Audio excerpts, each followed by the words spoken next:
पाकिस्तान, तू भी पाकिस्तान है, मैं भी पाकिस्तान हूँ, तू भी पाकिस्तान है।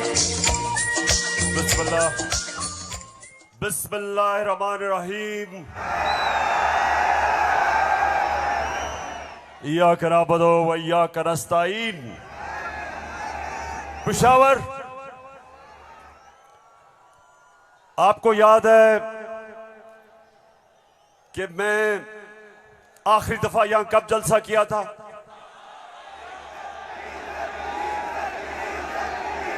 जब एक बैरूनी साजिश के तहत हमारी हुकूमत को गिराया गया, तो पहला जलसा मैंने उसके बाद अपने पेशावर की आवाम के पास आके किया। और माशाअल्लाह पेशावर, जब भी मैं आपको कॉल देता हूं, कभी आपने मुझे मायूस नहीं किया। बहुत बहुत शुक्रिया। अच्छा पेशावर, आज मैंने बात तो आपसे करनी थी सैलाब की। कल मैं सखर गया और मैं आपको यकीन दिलाता हूं कि अल्लाह ने हमारे पाकिस्तानियों को, खास तौर पे सिंध, बलूचिस्तान, डीजी खान,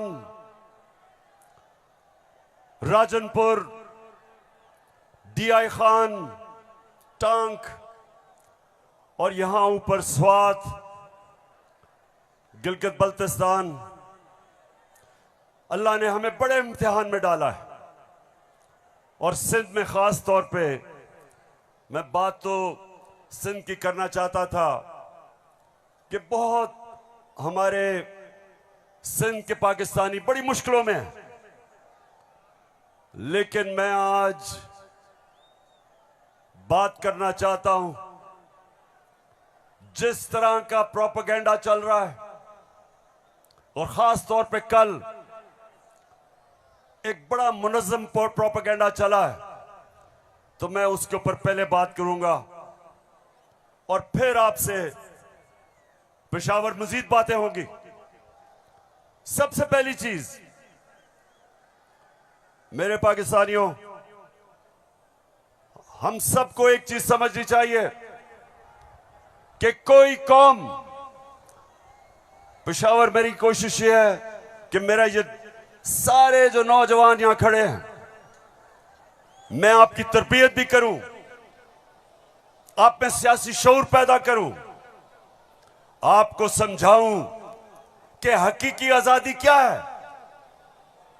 आपको समझाऊं कि ला इलाहा इल्लल्लाह ये कैसे एक इंसान को आजाद करता है।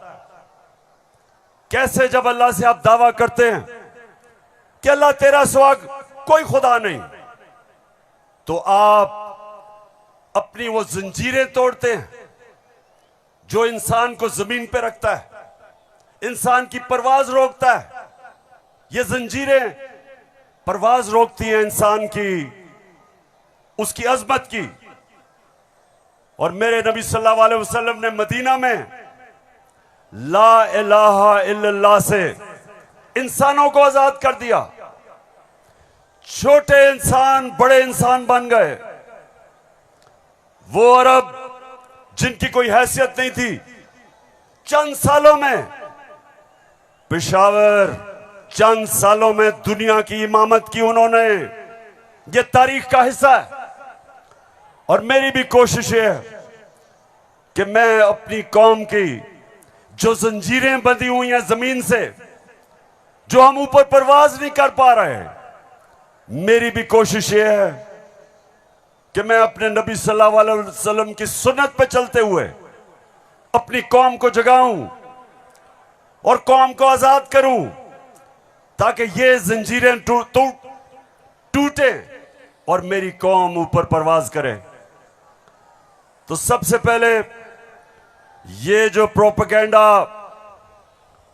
प्रोपेगेंडा किया जा रहा है, ये जो चोरों का टोला एक अमरीकी साजिश के तहत इस मुल्क पर मुसल्लत किया गया।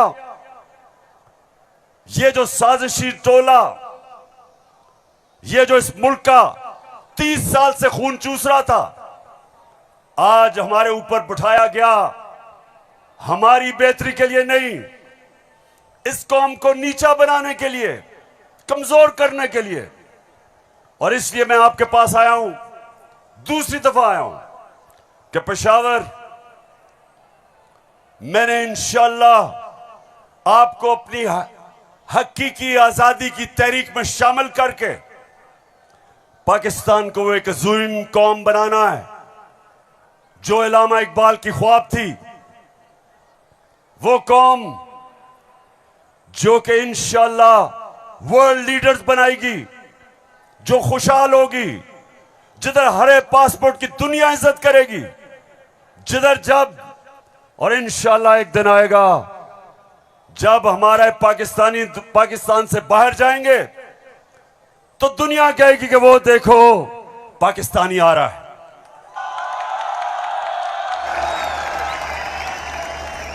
मेरे पाकिस्तानियों, एक ऐसा वक्त था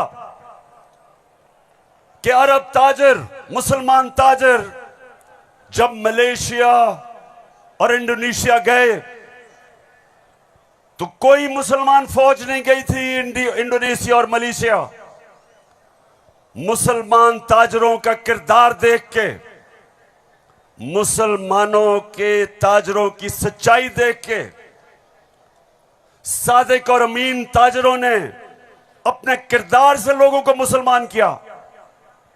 याद रखें, मुसलमानों ने फतह नहीं किया था मलेशिया और इंडोनेशिया, मुसलमानों का कैरेक्टर था जिसने फतह किया था।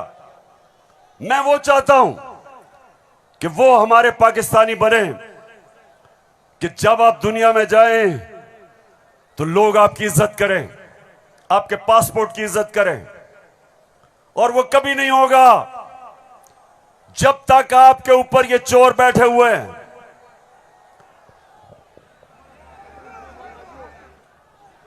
शबाज शरीफ, मैं चाहता हूं पेशावर जरा गौर से, क्योंकि आज मैंने बड़ी वीडियोस दिखानी है आपको।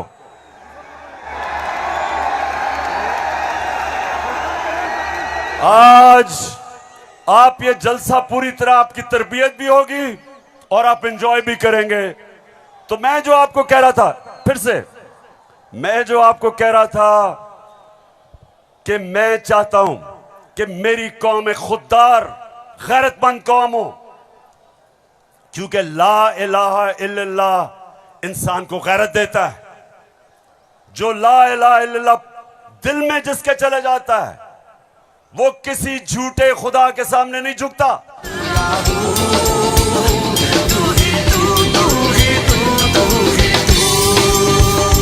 अच्छा, अब देखो, जो मैं चाहता हूं कि किस तरह की कौम मुझे चाहिए, और जरा ये देखें इंपोर्टेड क्राइम मिनिस्टर को। मैं सऊदी अरब से होके आया हूं, मैं यूएई के होके, अभी मैं तुर्की होके आया हूं, और मैंने उन भाइयों को कहा कि आप हमारे बड़े अजीम भाई हैं, हमेशा आपने हमारी मदद की। और मैंने यही कहा, जब मैं आया हूं तो आप समझेंगे शायद ये मांगने आया है, मैं मांगने नहीं आया। मैं आया हूं तो आप समझेंगे शायद ये मांगने आया है, मैं मांगने नहीं आया, लेकिन मजबूरी है। जिस तरह माजी में 75 साल में आपने हमारा हाथ बटाया है, कुछ अर्सा आप हाथ बटा। मैंने कहा मैं वादा करता हूं कि इंशाअल्लाह हम पूरी कौम, हम मिलकर दिन रात मेहनत करेंगे, पसीना गिराएंगे, अपने पांव पे खड़े होंगे। क्यों पेशावर, सुन लिया? ऐसे आदमी को आप अपना प्राइम मिनिस्टर मानते हो?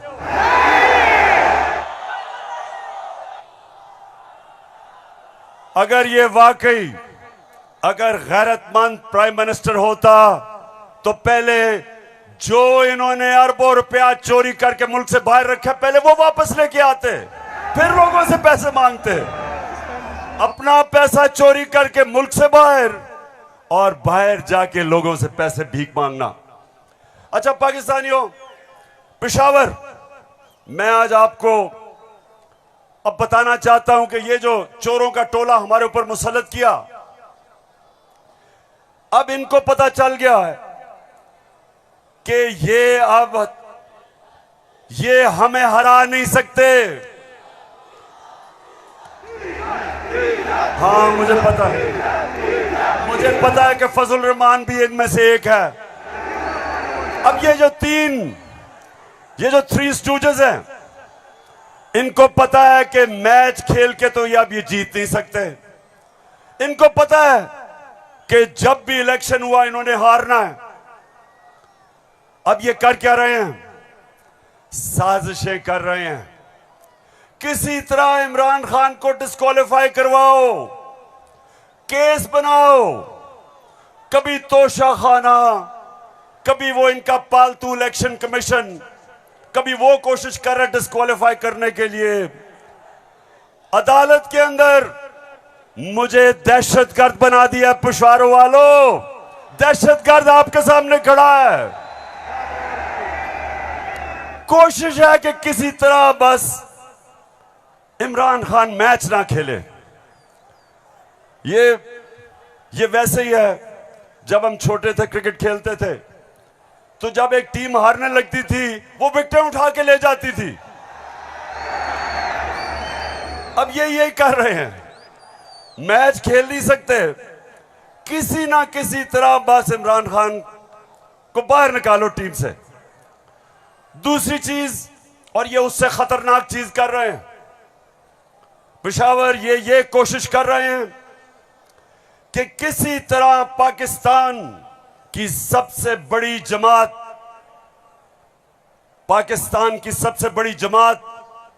इसको किसी तरह पाकिस्तान की फौज से लड़ाया जाए। ये इनकी दूसरी कोशिश है। पहले डिस्क्वालीफाई करो और साथ साथ कोशिश करो कि पाकिस्तान की फौज के खिलाफ प्रोपेगेंडा करके लड़वाएं, और फिर पाकिस्तान की अदलिया के खिलाफ कि पाकिस्तान के अदारे किसी तरह तरीके इंसाफ के खिलाफ हो और ये किसी तरह मैच जीत जाए। बस मैं आज आपको वीडियोस दिखाने लगा हूं, और मैं उससे पहले आपको बताऊं कि कोशिश इनकी क्या है। जो कुछ मैं कहता हूं, इनका प्रोपेगेंडा सेल बैठा हुआ है, वो हर चीज को मोड़ के कोशिश करता है कि या किसी तरह अदालत मेरे खिलाफ हो या किसी तरह फौज मेरे खिलाफ हो। अब मैंने क्या कहा था?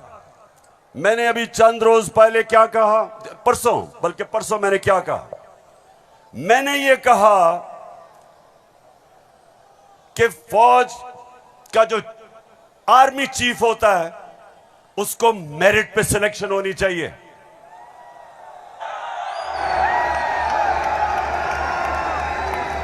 अब मुझे ये बताओ कि कोई भी किसी का खैर ख्वाह होता है, वो हमेशा चाहेगा अगर इदारा मजबूत करना है मेरिट पे सिलेक्शन हो। ये दुनिया का असूल है। आपने अगर फैक्ट्री सही चलानी है, ऊपर मेरिट पे आदमी बिठाओ। आपने अगर मुल्क को ऊपर लेके जाना है, क्रिकेट टीम अच्छी बनानी है, तो मेरिट के ऊपर सिलेक्शन हो। इसमें क्या गलत बात की थी? और मैंने साथ ये कहा था कि नवाज शरीफ और आसिफ जरदारी, ये किसी सूरत इन दो डाकुओं को पाकिस्तान का आर्मी चीफ नहीं सिलेक्ट करना चाहिए। ये क्यों कहा था मैंने ये इसलिए कहा था, सबसे पहले नवाज शरीफ मुल्क का मुजरिम है। अरबों रुपए की प्रॉपर्टीज बाहर इसकी पैनामा में पकड़ा गया, सजा हुई इसको। झूठ बोल के मुल्क से बाहर भागा, मफरूर है। मुझे यह बताएं पेशावर, जरा मुझे यह बताएं कि क्या एक चोर को, एक मफरूर को, एक भगौड़े को जो मुल्क से बाहर पैसा ले जाता है, क्या उसको पाकिस्तान का आर्मी चीफ सिलेक्ट करना चाहिए? जरा मुझे बताएं। और इधर बात खत्म नहीं होती। दूसरी, डॉन लीक्स डॉन लीग्स क्या थी? हिंदुस्तान पाकिस्तान की फौज को कह रहा था यह दहशतगर्दी कर रही है। हिंदुस्तान उस वक्त के पाकिस्तान के सिपा सलार रहील शरीफ को कह रहा था यह दहशतगर्दों का सरदार है। और डॉन लीग्स में क्या चीज सामने आती है? बजाय नवाज शरीफ और नून लीग अपनी फौज के साथ खड़े हो, वो हिंदुस्तान को पैगाम पहुंचाते हैं कि जी हम कुछ नहीं कर रहे, फौज सब कुछ कर रही है। अपने से फौज को अलग कर लिया। काठमांडू में सार्क मीटिंग में बरका दत्त किताब में लिखती है कि नवाज शरीफ छुप छुप के नरेंद्र मोदी को मिल रहा था अपनी फौज से डर के। और दूसरी तरफ आसिफ जरदारी वो अमेरिकनों को कहता है, अपने अमेरिका में पाकिस्तान का एम्बेसडर हुसैन हक्कानी वो जाके अमेरिकनों को एडमिरल मलन को कहता है कि जनाब गवर्नमेंट को और जरदारी की गवर्नमेंट को पाकिस्तान की फौज से बचा लो। ये वो लोग हैं, बताओ मुझे, ये आर्मी चीफ सेलेक्ट कर सकते हैं? क्या हम इतने अहम ओहदे इन दोनों चोरों के हाथ में देंगे? नहीं देंगे। लेकिन तीसरी चीज पेशावर सुनो, इन्होंने सबको, मैंने बार बार आपको वो मुरासला दिखाया जो अमरीकी अंडर सेक्रेटरी ने धमकी दी पाकिस्तान को, पाकिस्तान के एम्बेसडर असद मजीद को, कि अगर तुमने इमरान खान को ना हटाया तो पाकिस्तान को मुश्किलों का सामना करना पड़ेगा। और नो कॉन्फिडेंस मोशन में अभी टेबल नहीं हुई थी तब वो धमकी देता है। और सबको पता है उसके बाद क्या हुआ। नो कॉन्फिडेंस आता है, चोरी के पैसे से मेंबर पार्लियामेंट खरीदे जाते हैं, करप्शन के पैसे से लोटे बनाए जाते हैं। और आपका भी एक बहुत बड़ा लोटा था। कौन लोटा था आपका? एक ही पख्तूनख्वा से लोटा आया और बहुत बड़ा लोटा था वो। लोटों पे पैसा चलता है, लोटों पे नोट चलते हैं। और उसके बाद हमारी हुकूमत गिराई जाती है और इनको इंपोर्टेड हुकूमत ऊपर लगाई जाती है। और मेरा तीसरा सवाल है कि क्या वो लोग जो बाहर से मुसल्लत किए गए हैं, जिनके पैसे और दौलत बाहर पड़ी है, क्या उनको पाकिस्तान के आर्मी चीफ को अपॉइंट करना चाहिए? बताओ। तो मैंने ये कहा और कहते कि जनाब इमरान खान तो फौज के खिलाफ है। अभी चलो, अब मैं चाहता हूं ये नून लीग के दो, एक वजीर और एमएनए, जरा आप इनकी वीडियो देखें और उसके बाद बात करता हूं। सियासी मामला थे और जिस तरफ इस साल के आखिर में एक बड़ी तब्दीली आनी थी, उसमें तो ये नजर आ रहा था कि इमरान खान का जो गठजोड़ है ये तो अगले 15 साल रहेगा अगर इस तरह हालात रहे। और जिस तरह के उनके प्रोग्राम थे, हम सब ने डिस्क्वालीफाई होना था इस साल के आखिर में, तमाम जो अपोजिशन की लीडरशिप है। अच्छा, उनका तो ख्याल था कि मैं सफाया कर दूंगा, मैं किसी को नहीं छोड़ूंगा। तो ये आपका खदशा है? मालूमात है जी, हमारी सीरियस मालूमात। आपके ख्याल में जो आप ये लोगों को भूल जाता है, लेकिन कुछ माह पहले जो कहा कि जी हम नैब के कुछ 100 जज और हायर कर रहे हैं और हम सारे केसों को एक्सप्लाइट करेंगे, तो उस मैस लेवल के ऊपर मैस लेवल पे डिस्क्वालिफिकेशन होनी थी। बिगिनिंग शहबाज शरीफ डाउनवर्ड, शाहजाद खान अब्बासी, हसन इकबाल और ऑल ऑफ अस, सिर्फ मुस्लिम लीग नून की नहीं। आपके ख्याल में जो कोalition बनी है वो इसी वजह से बनी है कि इमरान खान साहब के तो फाशिस्ट प्लान्स थे ना इस मुल्क के ऊपर हमला करने के। तो लिहाजा ये आज मुश्किल जरूर है, लेकिन ये हमें याद रखना है जब हम मुआशियत की डिस्कस करते हैं कि यहां जमहूरियत का, हाकमियत का और वफाकियत का मामला भी मौजूद है जिसको हमें साथ लेकर चलना है। तो इसलिए एक लार्जर कॉन्टेक्स्ट में सियासी मामला कि जो हमें लोग कहते थे, डराते थे, दबाव में लाते थे इस बात पे कि अगर फौरी तौर पर अदम एतमाद करके आप हुकूमत में ना आए तो फलां आ जाएगा, फलां बैठ जाएगा किसी चेयर पे। कोई किसी किस्म का हमें उस वक्त भी न नोटिस था न हमने लिया था, मगर इत्तेहादी जमातों के हम फैसलों पर के पाबंद थे। मैं आज भी ये बात कहने लगा हूं कि अगर कि जो हमें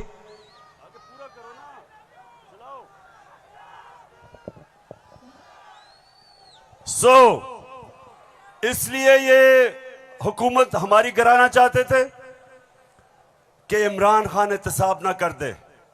डर ये था कि अगर इमरान खान रह गया तो ये जेल में चले जाएंगे, क्योंकि इन्होंने जो चोरी किया वो पकड़ी जाएगी। मतलब ये कि ये इसलिए गिराना चाहते थे, महंगाई वजह नहीं थी, माइशत वजह नहीं थी, वजह सिर्फ एक थी कि इन्होंने एनआरओ लेना था और 1100 अरब रुपया अपना माफ करवाया। अब मैं ये चाहता हूं कि ये जो नून लीग प्रोपेगेंडा कर रही है कि इमरान खान फौज के खिलाफ है, जरा सुने कि इनके लीडर्स ने फौज के खिलाफ क्या बातें की। और मैं चाहता हूं मीडिया इसको दिखाए ताकि पता चले कि ये जो लोग आज इक्तदार में बैठे हैं और ये हर रोज प्रोपेगेंडा कि किसी तरह तहरीक इंसाफ और फौज की लड़ाई हो जाए, जरा ये सुने कि इन्होंने फौज के मुतालिक क्या बातें की थी। जनरल कमर जावेद बाजवा साहब, आपने हमारी अच्छी भली चलती हुकूमत को रुखसत करवाया, जजों से जोर जबरदस्ती से फैसले आपने लिखवाए। फौज के जवानों और अफसरों के नाम जब आप किसी फर्द वाहिद या मफाद प्रस्त टोले के लिए आइन तोड़ने के मुर्तकिब होते हैं, वहाँ आप खुद अपनी कौम को, अपने मुल्क और अपने लोगों को आइन शिकनों के रहमो करम पर छोड़ रहे होते हैं। हाँ, नवाज शरीफ ने ये जरूर किया कि उसने किरदारों और इदारों के दरमियान एक वाज़ेह लकीर खींच दी है। एक या दो अफराद इदारा नहीं हुआ करते, एक या दो अफराद इदारों की बदनामी का बायस बना करते हैं।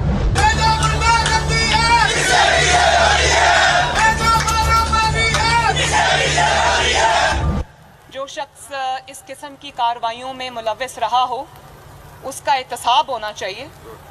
उसको बल्कि इतने बड़ी बड़ी उनकी ग्लेयरिंग चीज़ें शायद 73 साल की तारीख में कभी नहीं मिलती, तो अब तो उनका एहतसाब होना चाहिए। ये इस किस्म के शख्स को कोई और ओहदा दे देना, और वो भी इतना इम्पोर्टेंट ओहदा देना, ये मैं समझती हूँ कि ये कौम के मुंह पे तमाचा है, आइन और कानून की हुकूमत के मुंह पे तमाचा है। तुम हमें सियासत बतलाते हो, अपने हुदूद में रहो, इसराइल की नौकरी न किया करो, इसराइल के वजीफों पे पलने वाले जर्नलों अपने हुदूद में रहो। बड़े बड़े रैंकों वालों से भी अपने आप को मुहतरम समझता हूँ, और अगर बिगड़ोगे तो फिर अगर हम बिगड़ गए तो अफगानिस्तान में अमेरिका का क्या हश्र हुआ, खुदा की कसम यहाँ तुम्हारा वही हश्र। तो हमारी किरदार कशी करना छोड़ दो। अगर हमने आपकी शुरू की तो पता नहीं पाकिस्तान बनने से आज तक कितने जनरलों की शुरू हो जाएगी। बेटी भाई वो अक्यूज्ड हैं, उनकी लिस्ट लेके जिस तरह हमने प्रेस कॉन्फ्रेंस की तो आपकी ईंट से ईंट बढ़ जाएगी। अभिनंदन की क्या बात करते हैं। चीफ ऑफ आर्मी स्टाफ तशरीफ लाए, पैर कांप रहे थे, पसीने माथे पे थे। सुन लिया पेशावर, मैं इसलिए ये बता रहा हूं कि ये वो लोग हैं जो हमें कह रहे हैं कि हम अपनी फौज के खिलाफ हैं। फौज भी मेरी, मुल्क भी मेरा।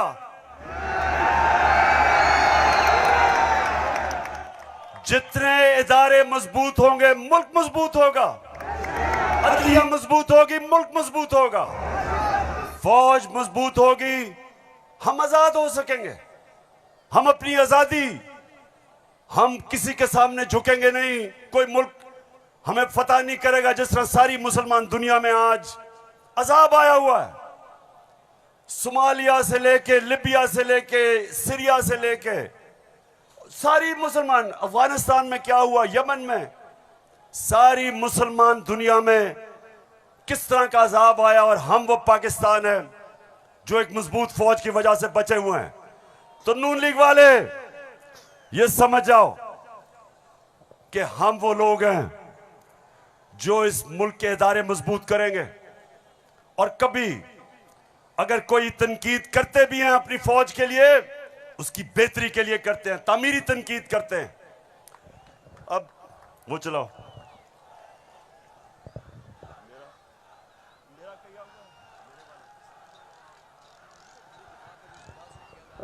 ये बड़ा इंपॉर्टेंट है, मैं अपनी सारी कौम के सामने कहना चाहता हूं। देखिए, एक तो जो फौज का इदारा है, कभी इसके खिलाफ बात ना करें, क्योंकि फौज एक ऐसी चीज है जो अगर हमारी फौज ना होती तो ये मुल्क में नहीं रहना था। इमरान खान से ज्यादा इस मुल्क को जरूरत पाकिस्तानी फौज की है, और हमें हमेशा इस इदारे को इसकी मजबूती के लिए हमें बात करनी चाहिए। और हमारे जो दुश्मन है वो मुसलसल इसको अटैक करते हैं, बल्कि ये दोनों जो prime minister, ex prime minister और प्रेसिडेंट, वो जरदारी और नवाज शरीफ, इन दोनों ने अपनी फौज को अंडरमाइन करने की कोशिश की है। ये जब गवर्नमेंट में भी थे, इन्होंने अंडरमाइन किया उसको। इन्होंने गवर्नमेंट में रहते हुए वो डॉन लीग्स क्या थी, डॉन लीग्स वो हिंदुस्तान के साथ कह रहे थे कि जी हमारी फौज की वजह से हम दोस्ती नहीं हो रही। और जो मेमो गेट था वो क्या था, वो अमेरिकनों को कह रहा था जरदारी अपने हुसैन हक्कानी के जरिए। जी शुक्रिया। मैं इसलिए आपके सामने ये रख रहा हूं कि ये मैं आज से नहीं कह रहा, ये मैं हमेशा समझता हूं। और आज तो है ही 6 सितंबर। पेशावर मुझे अभी भी 6 सितंबर याद है। मैं उस वक्त स्कूल में था और मुझे याद है जब के लाहौर के पास हिंदुस्तान की फौज आई और जो वहां जिस तरह की हमारे घरों में बमबारी की आवाज आ रही थी, तो मुझे तो बड़ी अच्छी तरह 6 सितंबर याद है। और मुझे यह भी याद है कि सारी कौम तब खड़ी थी अपनी फौज के साथ। अब दूसरी चीज, मैं ये चाहता हूं कि आप सब देखें कि जुडिशरी के खिलाफ ये नून लीग ने पाकिस्तान की अदलिया के खिलाफ क्या बातें की हैं, जरा ये जरूर देखें, फिर मैं आप अगली बात करता हूं। इस तरह बेंच फिक्सिंग भी एक जुर्म, इस पे भी 100 मोटिव। फजल रहमान देख ले कितना गुस्सा चढ़ा हुआ है इसको। सारे फैसले एक ही जज करेगा, जैसे लगता है कि उसका जज नहीं है, उसकी पार्टी का रुकन हो। जब बेंच बना तब से लेकर आज तक के फैसले तक इंसाफ होता हुआ नजर नहीं आ रहा था। अपने एक शख्स की वजह से आज आइन की तशरीह को में फर्क डाला जा रहा है। अपनी मर्जी से आइन की तशरीह की जा रही है। फुल कोर्ट इसलिए नहीं बनाया गया कि अगर फुल कोर्ट बन जाती तो आज का फैसला मुख्तलिफ होता। मौजूदा बेंच है, उसमें जो मुअज़्ज़ज़ जज साहबान बैठे हैं, उन जज साहबान का हमारे मतलब जो उनके ख्यालात हैं उनसे भी कोई ना वाकिफ नहीं है, ना हम ना वाकिफ हैं।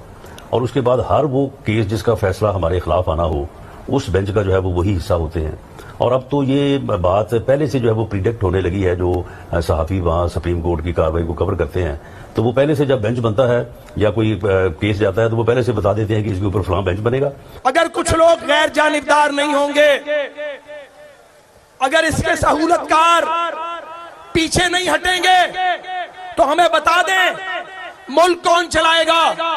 सुप्रीम कोर्ट के जजेस ने पीछे बेंड करके अपने आप को कभी इधर कि नहीं, शायद उनको समझ नहीं आई, शायद उनकी तरफ पैगाम नहीं पहुंचा, वगैरह वगैरह वगैरह करके इनको हाथ नहीं लगाया। इनको तो मतलब ये है कि इनको कौन सी दीवार पे लगाया।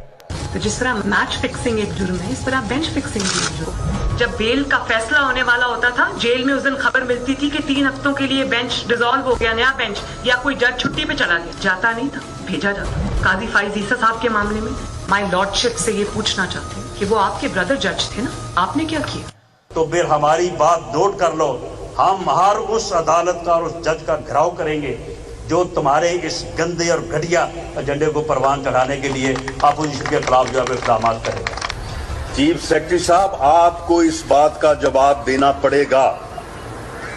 आपने इधर ही रहना है, आपके बच्चों ने भी इधर ही रहना है। कमिश्नर लाहौर साहब, आपने भी इधर रहना है, आपने सर्विस भी करनी है।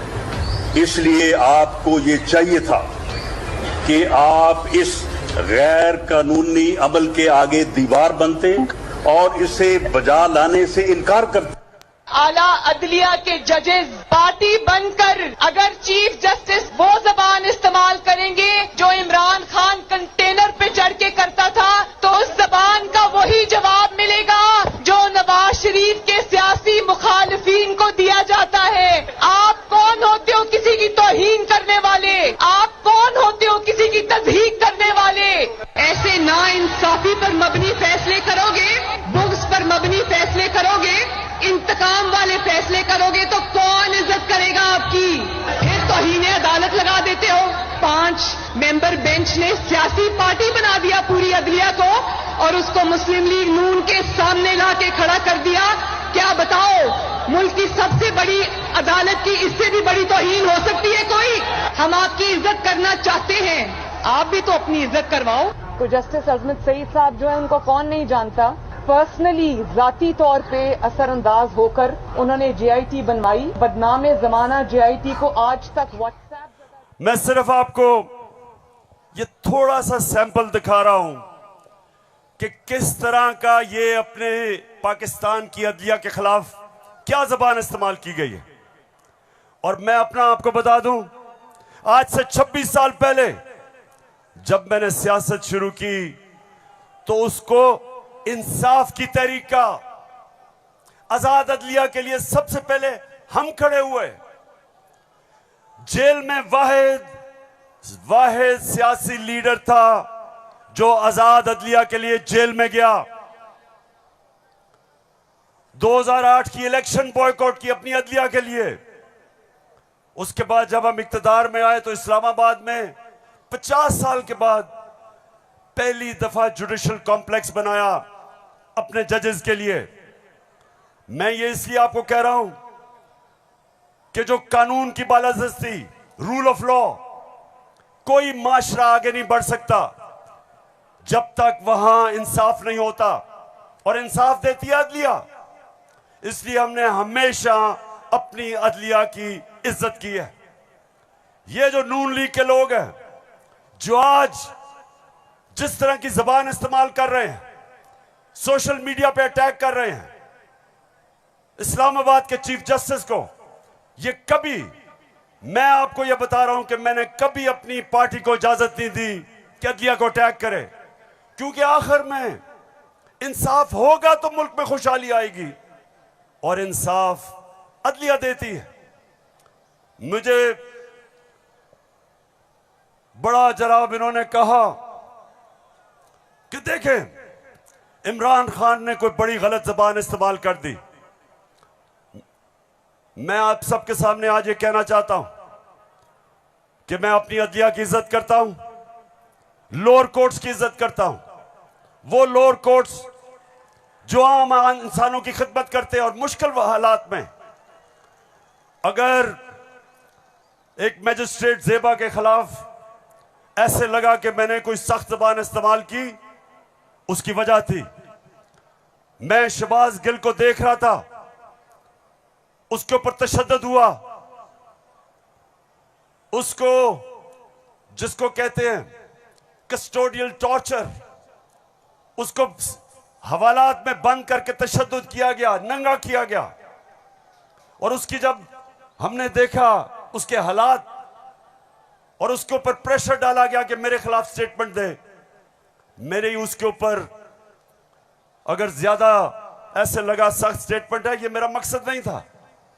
कभी मैं ये नहीं समझ सकता कि मैं किसी जज को धमकी दूं, लेकिन मैं आज सबको ये कहना चाहता हूं कि इस मुल्क में जब तक इदारे मजबूत और ताकतवर नहीं होंगे मुल्क ऊपर नहीं आएगा। आज अगर मगरिब के अंदर खुशहाली है तो वहां इंसाफ है। जितना ज्यादा इंसाफ और कानून की बालादस्ती उतना खुशहाल माशरा। तो मेरी तो पहले दिन से यह स्ट्रगल है। तो पेशावर सबको मैं आज पैगाम देना चाहता हूं कि ये जो कोशिश की जा रही है तहरीक इंसाफ को इदारों से लड़ाने की, ये कौम सब समझ गई है। कौम में सियासी शऊर आ गया है। लोग एक एक चीज, कभी भी पाकिस्तान के अंदर अवाम और बच्चे और नौजवान और मेरी ख्वातीन बहनें, कभी इस तरह का शऊर और बेदारी नहीं थी जो अल्लाह के फजल से आज पाकिस्तान में है। तो ये जो चोरों का टोला, ये जो बार बार कोशिश कर रहा है कि तहरीक इंसाफ को दीवार से लगाया जाए। सब सुन लो कि जितना तुम मुझे दीवार से लगाओगे उतना मैं और तुम्हारे से मुकाबला करूंगा, लड़ूंगा तुम्हारे से।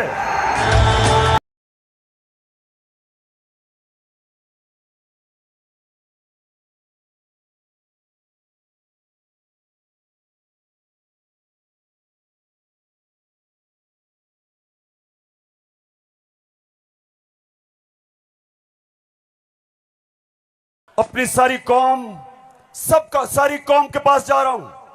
7 महीने से मैं पब्लिक में हूं, हर शहर में जा रहा हूं, अपनी कौम को तैयार कर रहा हूं कि मेरे पाकिस्तानियों, जब मैं तुम्हें कॉल दूंगा तुमने निकलना है मेरे साथ। कहती है ये राहे अमल, आओ हम सब साथ चले, मुश्किल हो या आसानी हाथ में डाले हाथ चले। धड़कन है पंजाब मगर दिल अपना मेहरान है।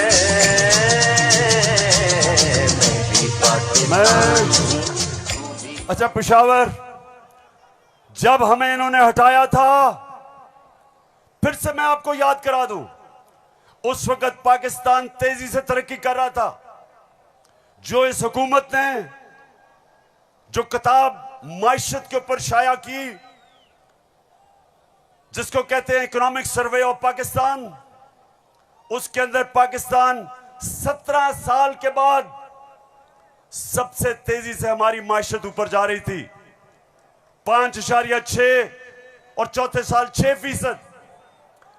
आज IMF कह रहा है, आलमी इदारा कह रहा है कि 6% से अब हमारी माइशत 1% से भी कम पे जा रही है। यानी माइशत सुकड़ रही है, बेरोजगारी बढ़ रही है, फैक्ट्रियां बंद हो रही हैं। किसान जिसने रिकॉर्ड पैदावार की थी, उसकी पैदावार नीचे जा रही है, क्योंकि बिजली और फजल रहमान की कीमत ऊपर चली गई है।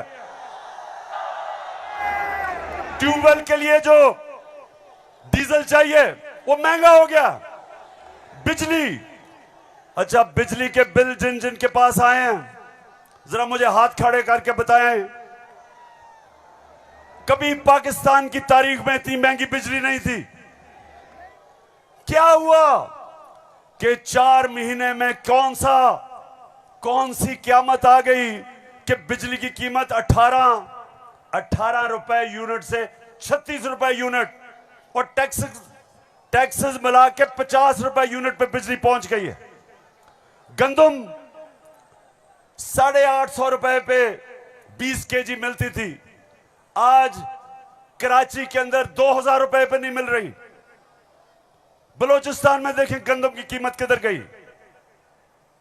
हमारे दौर में, ये जरा गौर से सुने, हमारे दौर में तेल इंटरनेशनल मंडी में 103 से 115 डॉलर पे बिकता था।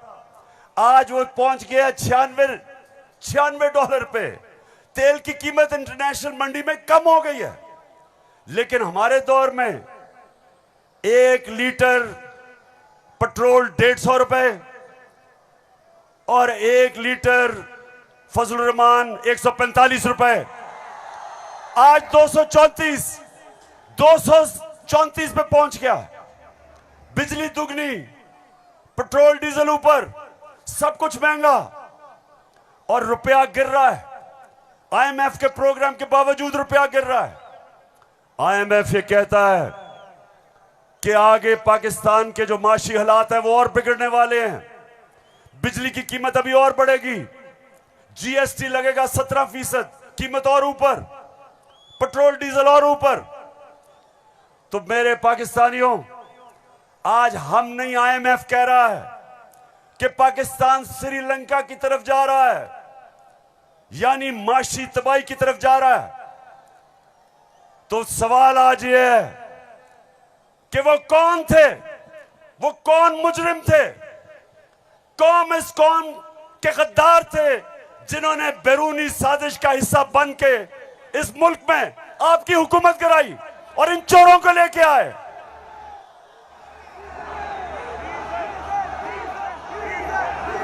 मैं अब जरा जो आपको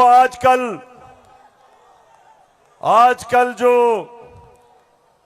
नवाज शरीफ की बेटी आजकल बनी हुई है, मालिका बनी हुई है पाकिस्तान की, प्रोटोकॉल उसको प्राइम मिनिस्टर का मिल रहा है। जरा मैं सारी कौम के सामने बताना चाहता हूं कि इसका सबसे बड़ा मसला यह है कि इससे सच नहीं बोला जाता। जरा ये आप फिल्म शो देखें ना, आपकी इनकम इतनी है कि आपको ये प्रॉपर्टी आप ले सकते हैं कि आपने मे फेयर के अंदर जो आपकी 4 अपार्टमेंट्स हैं उनकी 1 अरब से ज्यादा, 1 अरब रुपए से ज्यादा उनकी कीमत है।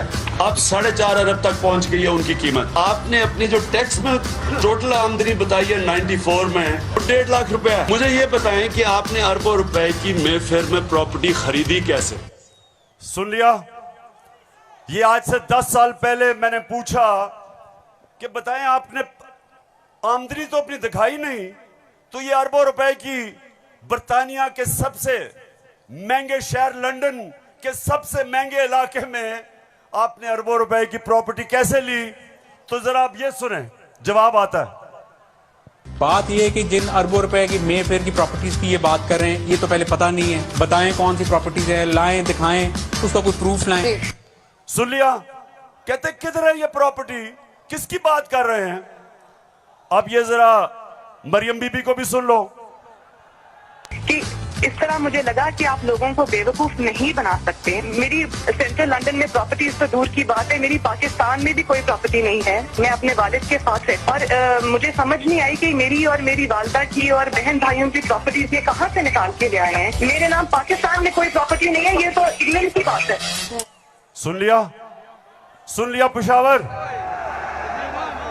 सुन लिया आपने, मेरी बहनों आपने सुन लिया कि लंदन तो छोड़े मेरी पाकिस्तान में भी कोई प्रॉपर्टी नहीं है। मेरे तो बहुत बुरे हालात हैं। अब मरियम बीबी को नहीं पता था कि एक इंटरनेशनल इंकशाफ होता है, पैनामा पेपर्स। दुनिया में जो सीक्रेट डॉक्यूमेंट्स हैं वो लीक हो जाती हैं। बड़े बड़े दुनिया में प्राइम मिनिस्टर और वजीर सब पकड़े जाते हैं, उसमें हमारे शरीफ खानदान भी फंस जाता है। नवाज शरीफ, मरियम नवाज, हसन नवाज और हुसैन नवाज के बैरून मुल्क खुफिया असासों का इंकशाफ। पनामा लीक्स ने बैरून मुल्क खुफिया दौलत का भांडा फोड़ दिया। सुन लिया, अब ये सुना, ये इंकशाफ हो गया। जब इंकशाफ हुआ तो मरियम के भाई हुसैन शरीफ क्या कहते हैं, ये जरा सुन लें। मैं इस बात को तस्लीम करता हूँ कि अल्हम्दुलिल्लाह पाक लेन के ऊपर जो अपार्टमेंट्स हैं वो अल्हम्दुलिल्लाह हमारे हैं। मैं इस बात को तस्लीम करता हूँ कि उनको ऑफशोर कंपनीज नेस्कॉल लिमिटेड और नीलसन लिमिटेड जो है उनको ओन करती हैं। और मैं आपको ये भी अर्ज करता हूँ उनको होल्ड कर रही है इस वक्त मरियम नवाज शरीफ, मेरी हमशीरा जो है। पेशावर सुन लिया कि छुपाई हुई थी प्रॉपर्टीज। एक हदीस है कि शैतान आप इंसान के गुनाह दुनिया में नशर कर देता है। वो दुनिया में नशर हो गए, उन्होंने कहा हमारी प्रॉपर्टीज नहीं, प्रॉपर्टी सामने आ गई। अब ये मैं आपको समझाने की कोशिश कर रहा हूं। असल में नवाज शरीफ की प्रॉपर्टी थी, मरियम बेचारी के पास किधर से पैसा आया? पैसा तो नवाज शरीफ का था। क्यों छुपा रहा था?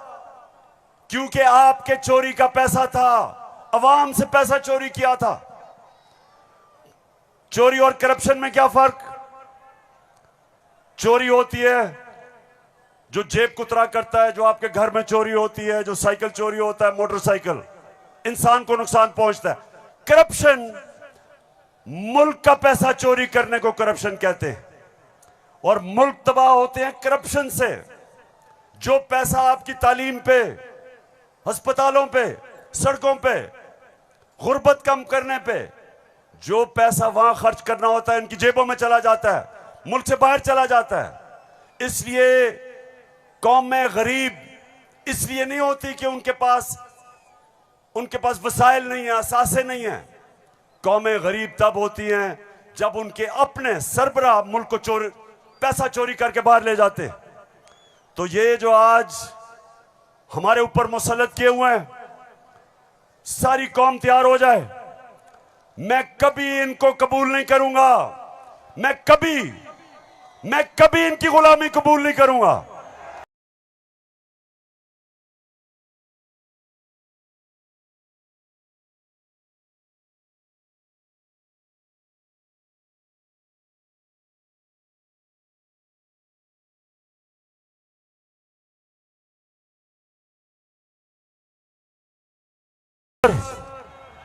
हाथ खड़ा करके बताओ आप तैयार हो जब मैं आपको कॉल दूंगा।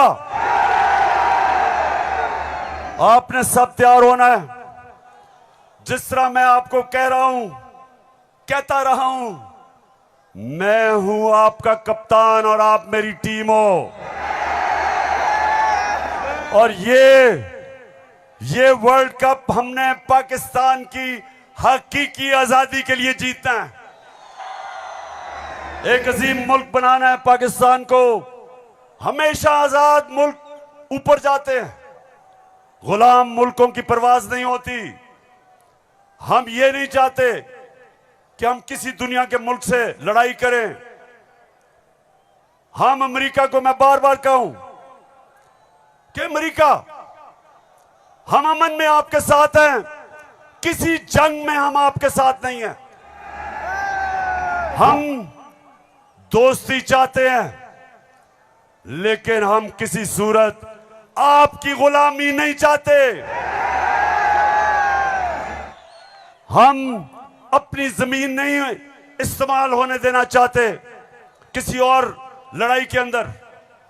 हम नहीं चाहते कि हमारी जमीन इस्तेमाल हो किसी भी दुनिया के मुल्क के ऊपर आप किसी किस्म की जारियाना कार्रवाई करें। हम ये नहीं चाहते। हम फिर से कहते हैं, हम अमन में सबके साथ हैं। हम तो हिंदुस्तान से भी अच्छी दोस्ती करेंगे, लेकिन पहले कश्मीरियों को उनका हकूक दो, उनकी स्टेटहुड वापस करो। हम हिंदुस्तान से भी बातचीत कर लेते, लेकिन हम किसी सूरत अपनी आजादी के ऊपर सौदा कभी नहीं करेंगे। मेरे साथ हो पेशावर, साथ हो मेरे। तो फिर से जाते हुए आखिरी बात, आप सब ने तैयार रहना है। मैं आपको कॉल दूंगा इस्लामाबाद की, और वो कॉल होगी इस मुल्क को इन